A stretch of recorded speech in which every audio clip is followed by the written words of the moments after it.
All across the Iron Islands, men sit around driftwood fires and drink to the old way. When the Ironborn were feared, wherever the waves were heard. When our strength was in our ships, not our stories. I don't blame them. Drinking to the old way is easier than living it. Our ancestors took to the sea because the Iron Islands are shit without the crops that grow from it. 30 cold, wet rocks off the coast of Westeros, and a dozen more clustered around the lonely light deep in the Sunset Sea. But hard places breed hard men. The first men feared the sea. They had walked to Westeros, and even their fishermen never left sight of shore. I wish I could have seen the face of the first watchman to see our ships climb over the horizon. He was not the last. No matter how dark the night, or how high the waves, come dawn our prows cut through the morning mist and struck the beaches and riverbanks. Before the sun reached its height, we vanished again into the sea. Our longships filled with gold, food, scared children and sobbing women. For thousands of years, the Ironborn reaped up and down the Sunset Sea, driving the men of the Greenlands far inland, or into walled castles where they paid us tribute. In the depth of winter we feasted, while the men who had planted and harvested crops starved. Their sons worked our mines, and their daughters warmed our beds.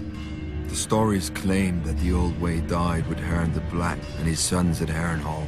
Our ships and axes were no match for Aegon's dragons, so our ancestors bent their steel into fishhooks and our kingdom into villages, and started telling the red tales around the fire of how we used to be strong, and how one day we would be so again. Generations later, a young boy listened to them. Dalton Greyjoy, the wild young heir to Pike, was rowing at 5 and reeving at 10 in the Basilisk Isles with his uncle. By 14, Dalton had sailed as far as Old Geese, fought in a dozen battles, and claimed 4 soft wives. In his 15th year, he avenged his uncle's death in battle, but he took a dozen wounds and emerged from the fight, drenched head to heel in blood. From that day forth, men called him the Red Kraken.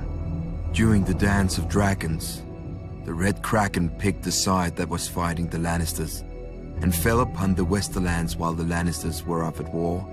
Casterly Rock itself proved too strong, once the lady of the castle barred its gates.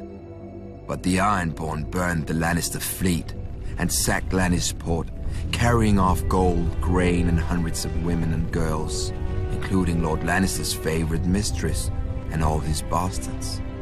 The Red Kraken now ruled the Sunset Sea as his forebears had, and his longships again brought the Old Way to the coast of Westeros. But then the war ended, and the mainland armies came home. The Iron Throne commanded the Red Kraken to stop reeving, and when he didn't, a mistress opened his throat as he slept.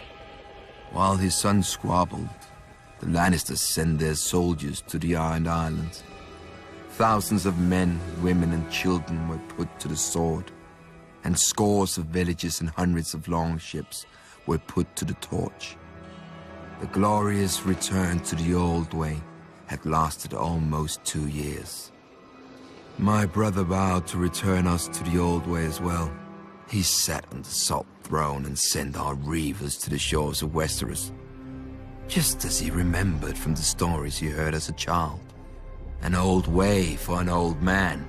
But while he listened to the stories, I lived them.